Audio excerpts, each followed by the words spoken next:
montrer que le peuple est avec nous. Vous voyez, ils sont en train de tirer avec des gaz lacrymogènes.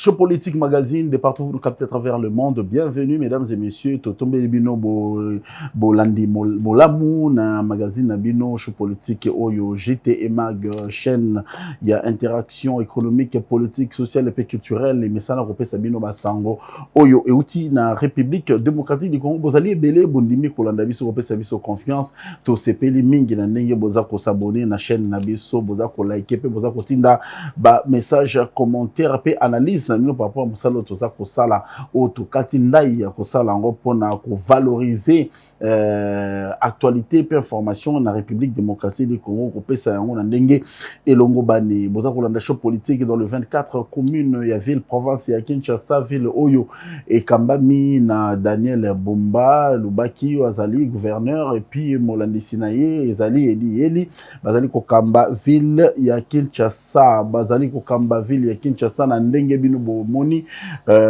topesi ba compassion na biso na ba famille oyo ba bungisi ya bango bandeko na mbula oyo ebetaki mokolo ya poso na ville ya Kinshasa mbula oyo ba estimé ba dégâts plus de 29 morts enregistrés na mbula oyo ebetaki ya makasi mbula bandi banda 1h ti aussi la 5h ba dégâts ezali énorme en tout cas misala il faut ça le manandenge longo bani parce que mbula isilité les colo eza ko gronder atambula et serpent de biso na mois de juin toli qui a été mbula et koya na mois de septembre octobre novembre puis décembre en tout cas mes gouverneurs de la ville province de Kinshasa c'est là qu'une preuve peut-être ceux qui ont sali marambo et longo bani na ndenge sengele salema to connaître les sous des gars raté il faut combattre l'érosion il faut combattre nid de poule il faut combattre Manzelo ils a rétréci il faut combattre pour déboucher ba caniveau pour déboucher ba collecteur ba rivière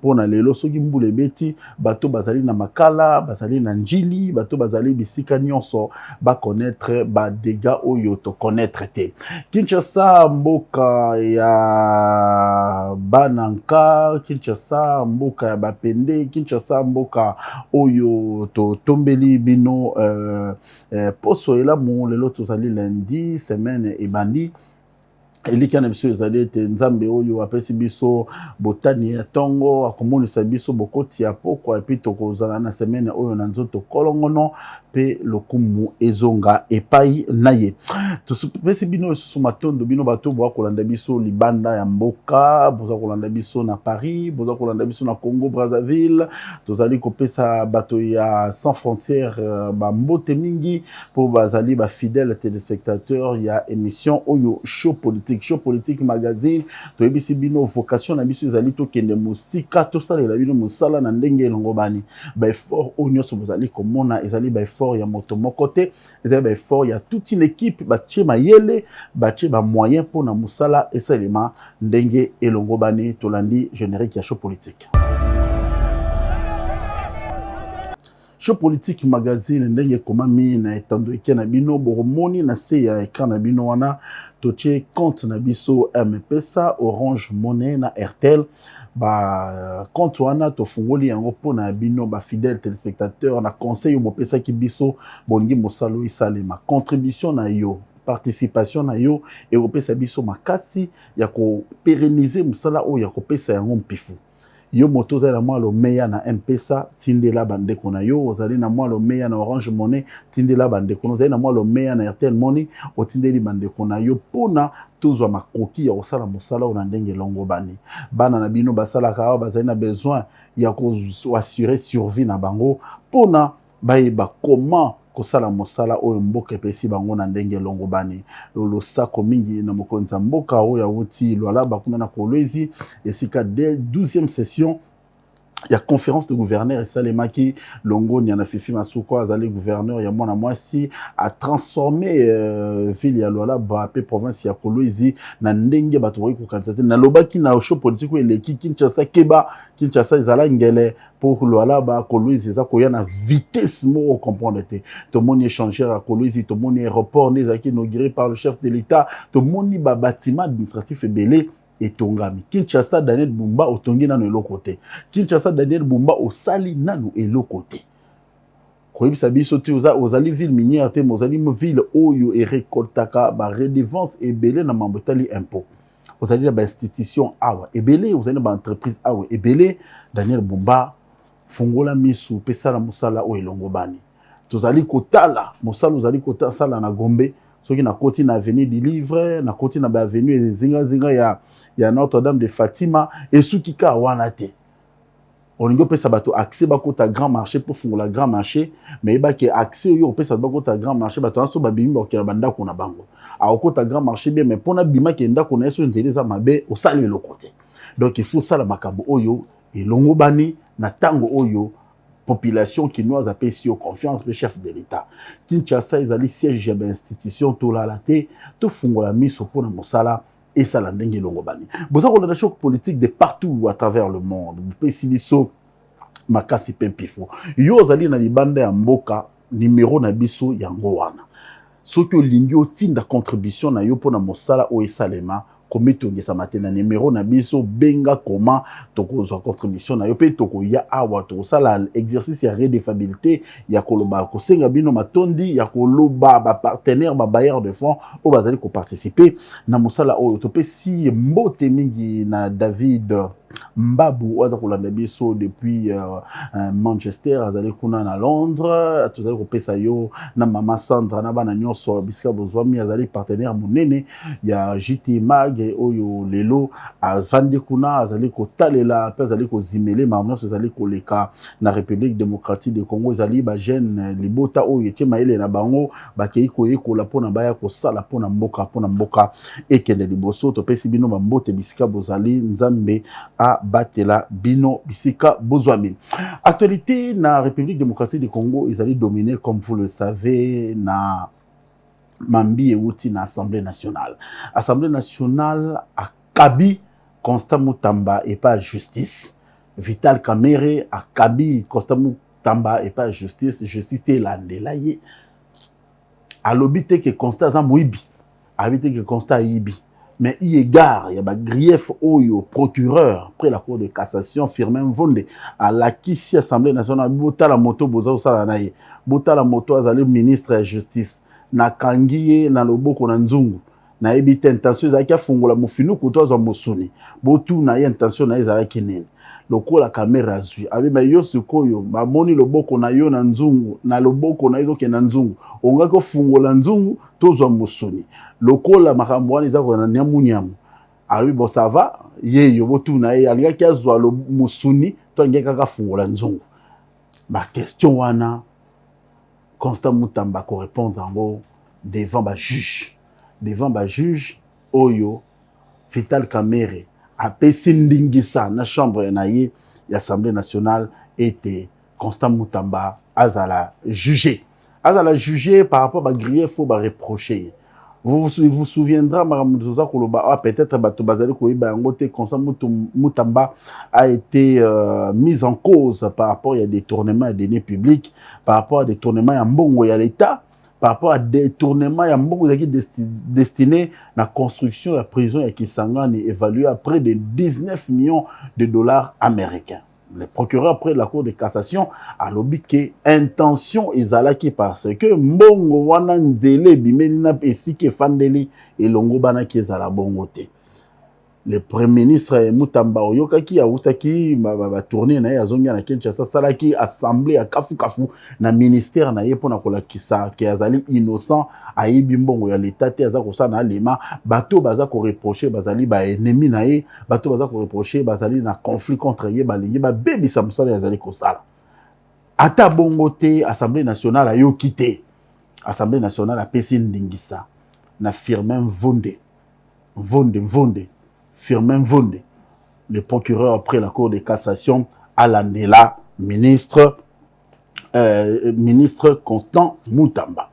Il y a un gros topesi bino matondi bino pour qu'on a biso dans palais de la justice pour qu'on a ministre de la justice dans la cour de cassation tozali kopesa bino matondi mingi bolandela dossier oyo et qu'il y a le bosso la suite dans votre après votre rubrique show politique.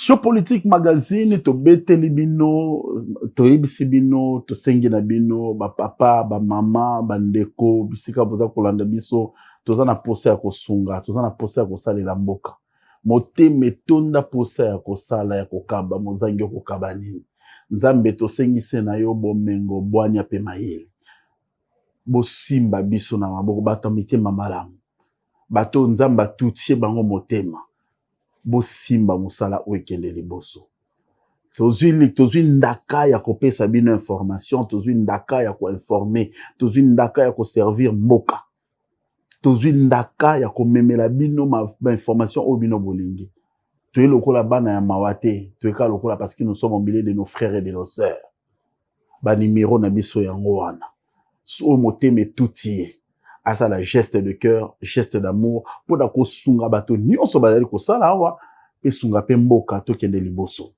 Show politique magazine nde nande ko bisa bino ke dossier Mutamba ekomi kafu. Vital Kamerhe ya Kabi Mutamba et pas Firmin Vonde. Firmin Vonde le procureur près la cour de cassation. Est-ce que Firmin nande ko lukazo Mutamba zuye ou soit justice mais bekonde zali kosala. Il vous souviendra que ce dossier outil Moussika, il y a 19 millions de dollars. Til lelo na minute naza koloba bato aza ko clamer innocence ya Mutamba, botika Mutamba innocent, ke mangisa botika Mutamba, ba communicateur botika Mutamba, ba journaliste botika Mutamba, ba tebele botika Mutamba botika Mutamba botika ye asimbi lokote Mutamba ya peuple, Mutamba ya bana, Mutamba botika ye. Assemblée nationale yo qui était représentation à peuple. Représentation à peuple yo quitté. Et livré Mutamba. Vital Kamerhe salango de bonne foi. Ou soit à salango par rancune. Autant de questions. Qu'est-ce qu'on reproche à Mutamba?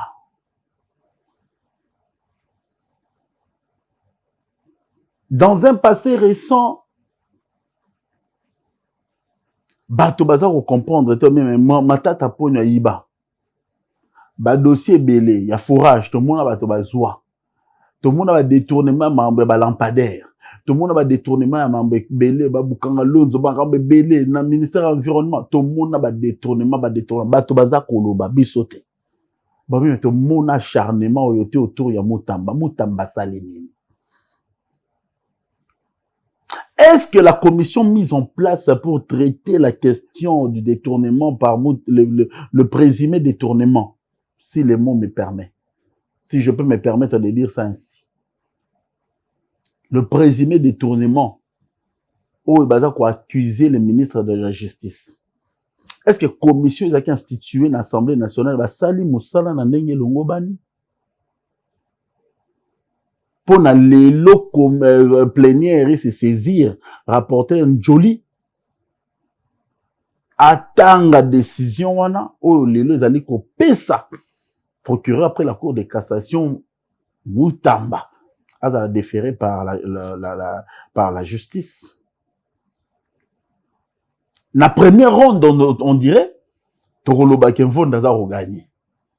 So yeza combat à boxe première ronde en tout cas Vonde à quoi ici dans Mutamba déjà 2 fois. Première ronde, Vonde a gagné. Parce qu'il a voulu la tête de Mutamba, il l'a obtenu. Vonde na minute oyo, il s'estime heureux d'avoir cherché la tête de Mutamba pour nous la déférer devant la justice et puis obtenir un goût.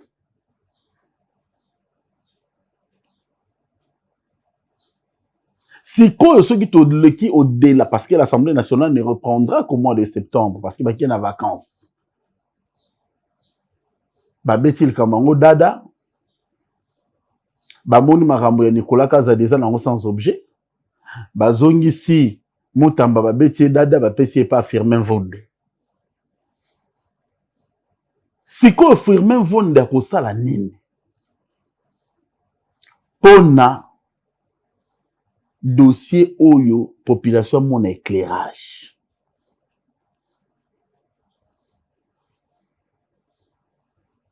Sort ya Mutamba eza scellé. Sort ya Mutamba eza scellé oui ou non. On attendait la prochaine étape pour l'Assemblée nationale. L'Assemblée nationale pouvait aussi s'empêcher parce que tout le monde qui a un dossier vital, il y a Matata Pogno. Si baké na souka, Assemblée nationale a lâché. Mais tout le monde m'a Mutamba ki ma wawa, ne bangala baloba, et ki wawa. Pourquoi l'Assemblée nationale ne s'est pas empêchée à livrer Mutamba? Est-ce parce que la grief faut reprocher ministre, ils a avéré, ils a vrai, bon moi que notre coquille kobo est en parce que il est vraiment détourné, ou soit il y a un anguille sous roche. Si qu'on vende azu Mutamba na sani na eboué sur son plat, qu'est-ce qu'un vende fera de Mutamba? Puisque pour vendre le sort de Mutamba est scellé, il est gare à la grief ou à ça qu'on reprocher. Malgré cela, Mutamba a récusé le procureur près la Cour de cassation. Autant de questions. Est-ce de manœuvre dilatoire ou soit tes alliés makambo oyo Eza kokena ndenga alima. Na lobaki on a passé récent. Pourquoi il n'y a pas une solidarité gouvernementale autour de Mutamba? Pourquoi il n'y a pas une solidarité gouvernementale autour de Mutamba? Maman, j'ai dit te soumis à Tuluka.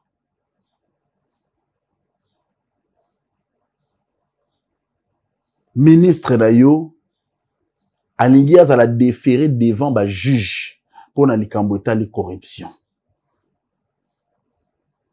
Yo ndimi yango. Lokwa batuna libala. Mobali oza ko ndimi na ndimi ete. Maman j'ai dit te soumis na Tuluka. Membre ya équipe na yo alingi à la déférer devant justice. Ondimi yango. Motuna Boyoki et Yanope Boyoki. Qu'est-ce qui se passe sur ce dossier de Mutamba? Local à l'Assemblée nationale est livré Mutamba. L'attitude de Mutamba sera quoi dans les prochaines heures? On apprendrait que Mutamba doit démissionner. Mutamba devra démissionner dans le 48 heures qui suit. Est-ce Mutamba va démissionner ou Mutamba va jouer à la tue-tête? Face à cette question, nazako benga, nazako senga na bato yu baza maniola kamibeko bien, ba répondre biso. Va répondre Bissou.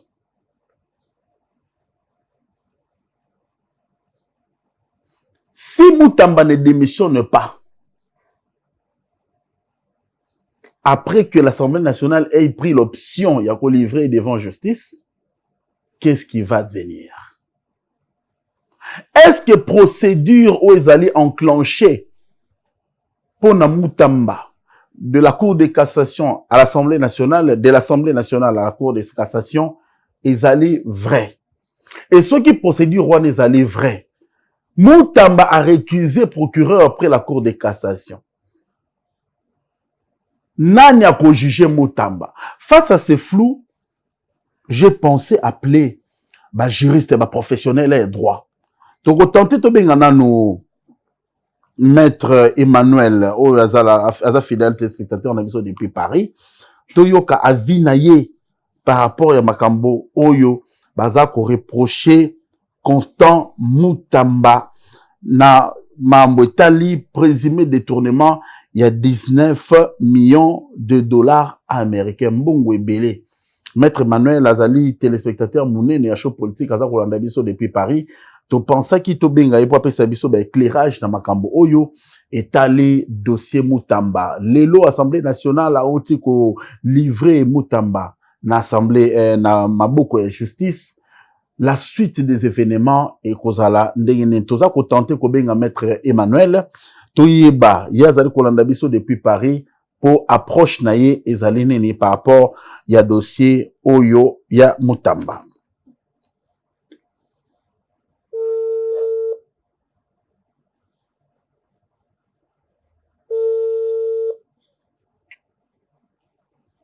Oui, allô? Maître Emmanuel, bonjour. Oza kolanda biso depuis Paris. Topesi yo mbote mingi. Ezali émission na yo olanda en direct show politique magazine. Tozali kolobela dossier etali ministre ya justice Constant Mutamba Oyo Assemblée nationale lors de sa session de clôture. Il y a session en mars 2025 a sili ko livré Mutamba devant la justice. Yosa kolanda biso depuis Paris, ozali pratiquant de droit, procédure où ezali enclenché pona ko longo ko déférer ministre de justice na justice. Est-ce que procédure ezala qui bien suivi maloba mboka yo population congolaise bisika na sobazali baza kolanda?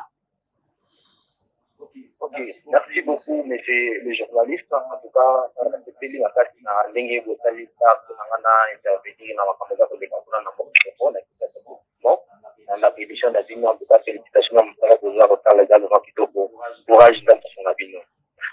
Bon, en ce qui concerne le dossier Mutamba, dernièrement, quand on est de la Canada, les réseaux sociaux, c'est une émission dans la Canada qui sont moins bref mot dans mon cas, et qui a le rapporteur et l'Assemblée nationale, qui a un rapport, il y a réquisitoire, il y a PGR, en charge, il y a dossier Mutamba.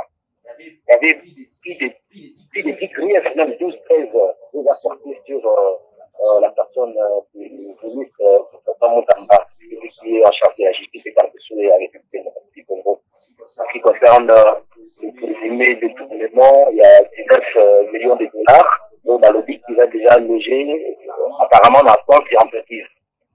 Jusque-là, pour se dire, les animaux nous rencontrent. Alors, votre Assemblée nationale des années, ministre Mutamba, vous savez bien qu'il est un député national, même s'il est en train de fonctionner comme ministre du gouvernement central, mais il est député national. Et pour cela qu'il m'a dit qu'il faut faire la réquisitoire pour lever, il y a pas d'autorisation, il y a poursuite autorisation, et fait ça mis bel et bien au niveau de l'Assemblée nationale par rapport à la greffe portée en charge du ministre. La commission a été bien siégée, examinée, juste sur des réponses de la commission, le président a vu une ministère qui a coupé sa autorisation par la mairie. Alors, la ministre a battu cette autorisation, donc, Vendée, comme PGR, dans la dossier, dans Mutamba face à face, jusqu'à ce qu'il va faire une requête de fin de fixation de la date d'audience, la Cour de cassation qui est le juge naturel, il y a ministre Mutamba. Voilà. Maître Banel, est-ce que Tori Koloba la minute ou la population lingaye bana ba militant ya Mutamba porte ya plus ya boloko déjà au fond en naye. La ministre porte à boloko dans en fond en naye. Le ministre Mutamba bénéficie de ce qu'on appelle en droit la présomption d'innocence parce qu'il n'est pas encore jugé. C'est un présumé.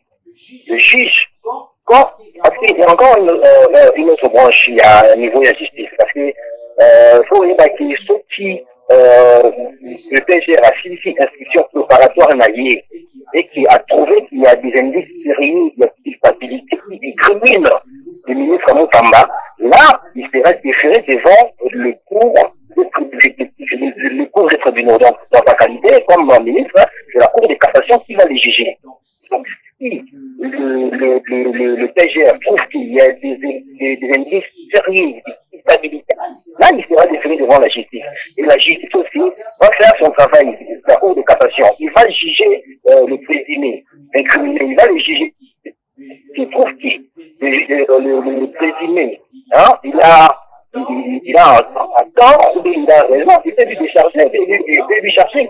Donc là, à ce moment-là, on va voir que le juge va nous donner comme sentence par rapport, il y a le jugement, il y a le ministre. Mais jusque-là, il bénéficie de la présomption d'innocence parce qu'il n'est pas encore condamné. C'est un présumé. Bon, je sais que yoza pratiquant ya droit au mambo ya politique au côté raté mais tintikanga ina tuna mo tuna oya vanto kabona est-ce que na circonstance oyo le quoi ali membre gouvernement est-ce que premier ministre ou le président de la République a coquille ko s'interférer na démarche oyo pour na casser en haut? En tout cas il a impossible na système mondial en haut son pouvoir. Et chacun de ces pouvoirs garde la bande de sa compétence. Donc le pouvoir exécutif n'a pas le droit d'interférer au niveau du pouvoir judiciaire. Et c'est constitutionnel. À partir de 1949, il parle de l'indépendance de la justice. Donc c'est la justice qui va faire son travail et le gouvernement n'a rien à voir. Merci maître Emmanuel oyo tobenga qui est depuis Paris et ça pour na binonde tozali ko sala musala oyo pour na bozala informer de fond en comble na mambi etali justice omoni biso to kendaka na cœur ya information biloko to moni ezali nongono il faut tout na ba professionnel ba pesa biso éclairage to ba comment est-ce que to ko procéder encore maître Emmanuel abengi o to bengi depuis Paris à lobby na minute oyo interférence et ko sala maté oh solidarité gouvernementale les athées. Au ministre, le président de la République a s'interféré, parce que le dossier est déjà étalé au grand jour. La justice va faire son travail. Si le ministre Moutamba, il s'avérait qu'il est innocent, bako acquitté. Si s'avérait qu'il est innocent, bako condamné, à cause de la boloko. Bonjour, Bolanda show politique de partout à travers le monde. Le dossier Moutamba, toza ok nango bongo. Ba militant Bolanda ki Moutamba, mukola kenda ki na cour de cassation, boyoki. Maintenant, na kamwe na moi na Assemblée nationale télé ba livré. Bokenda qui na cour de cassation pour l'année. Mais il faut aussi aller à l'Assemblée nationale. Bon, c'est que non, l'Assemblée nationale est livrée. Mais na moni bokei na Assemblée nationale te pour na bolandela comment makambo ko sala. Politique ya populisme to lingi angote. Tolingi politique et ça les manandenge longo bani justice paix et ça là mosala na en tout cas merci maître Emmanuel depuis Paris et sika aux Zwami na ba éclairage nyonso au PCBiso na dossier Moutamba toza ko landela yango petit à petit toye ba sort ya ministre ya justice ezalenine awa pe ba pesi ndenge sa démissionner. Est-ce qu'il a démissionné tout? Ce qui a démissionné, qu'est-ce qu'il y a? Et là, on dit, ezali koya. Mais tout na wana to ni maître te, je crois qu'au cours de dossier va évoluer, tala, neni toko, benga maître Emmanuel, bisika zwami, après sa biso ba éclairage. Yoza kolanda biso, na Kinshasa, ozali na ba maîtrise ya notion ya droit, ndenge nini marbo zali ko évoluer, benga biso na numéro na biso za affiché bas de l'écran, toko yambayo, na plateau, ya show politique, ou soit y actualité croisée, pour na manuel population azana droit à information, population azana droit azala éclairer sur toutes les questions politiques, économiques, sociales et puis culturelles na République démocratique du Congo. Dossier mususu ezali ya mambo etali saison sèche. Boyebi ke tozana Kinshasa tokoti ilanga menakati ilanga mbula ebiti. Oto karabalo na français une pluie diluvienne.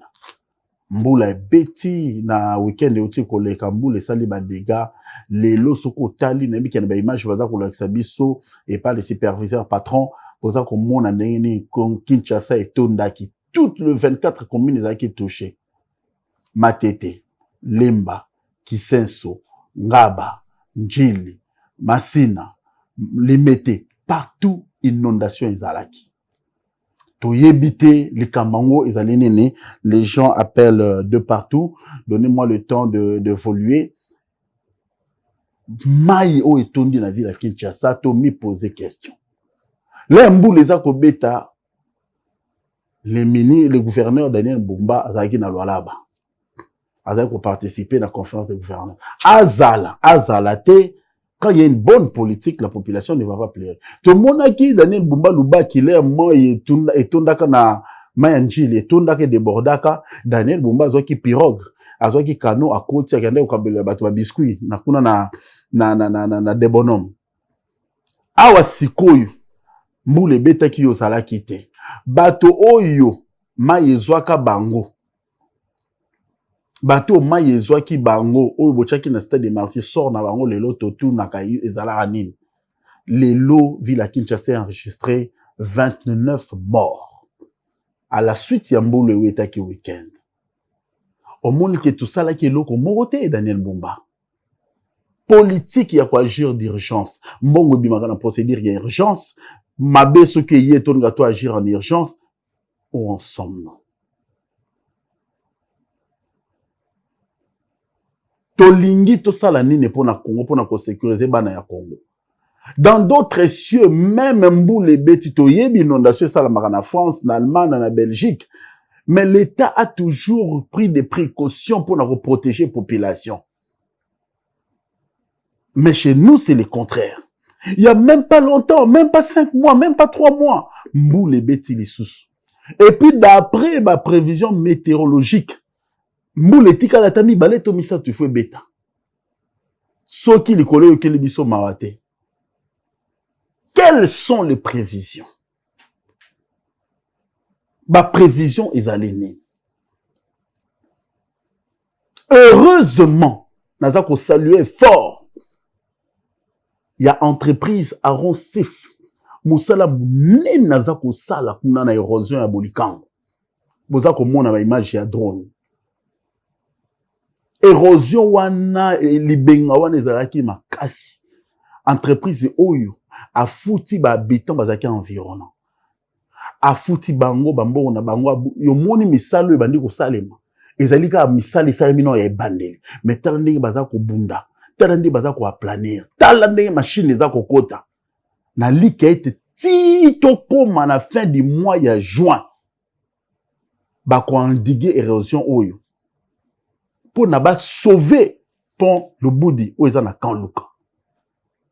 Le sako na entreprise Aron Sef na mosala oza kosala ya munene. Le sako na le DG Aron Sef mosala oza kosala. Mwana ya mboka ye wana. Ayebisaka bino na entraînement campagne. Toko bundisa. Tomona lelo ma evandaka lisusu te. Entraînement fleuri. Lelo bétonnage salé banal en Raymond Fleury ti to comme ba haute tension to mata.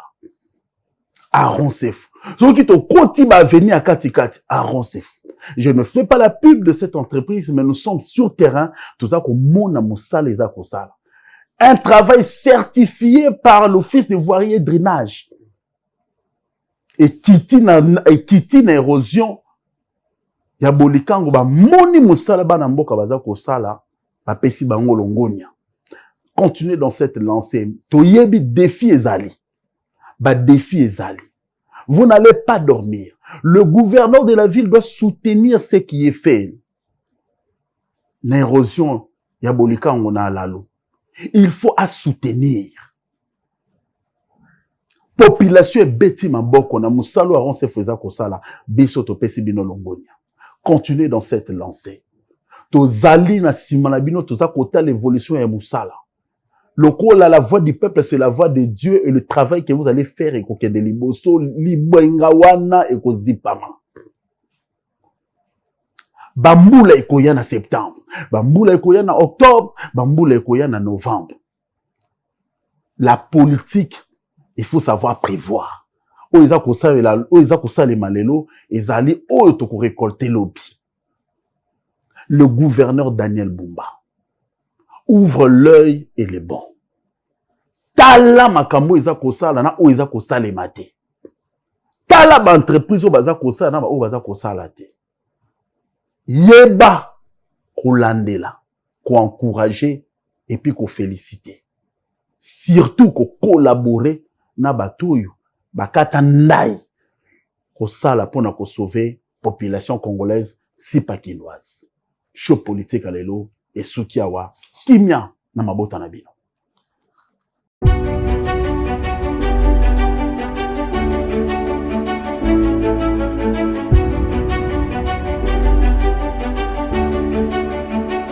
Nous avons démontré que le peuple est avec nous. Vous voyez, ils sont